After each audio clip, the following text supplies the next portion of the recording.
I una ciutat que brilla en esplendor propi i un propi és Algemesí, que ha celebrat la festa en honor de la Mare de Déu de la Salut. Les festes en honor a la Mare de Déu de la Salut d'Algemesí culminen el dia 8 de setembre, amb la celebració de la tradicional processoneta del matí i la muixaranga. La muixaranga són torres humanes, són figures plàstiques.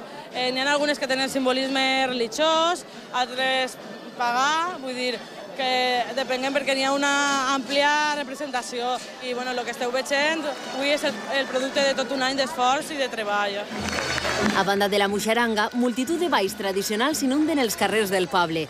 Balls com els dels bastonets, la carxofa o els llauradors.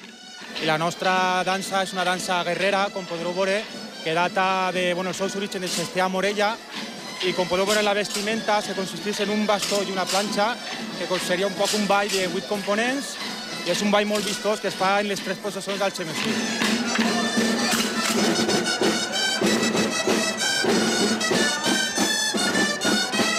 És una festa que, a més de ser una festa declarada d'interès turístic, haver obtès durant l'any passat el títol de ser una de les meravelles de la Comunitat Valenciana i després, enguany, recentment també hem obtès aquest títol que ens acredita com a un dels 10 tresors del patrimoni cultural immaterial d'Espanya.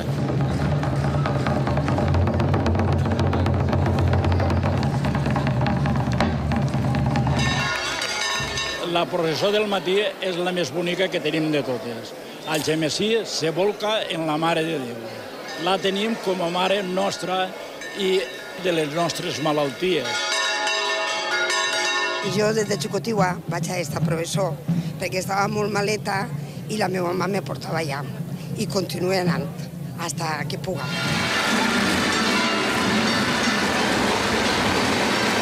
Un any més, este municipi de la Ribera Alta ret homenatge a la seva benvolguda mare.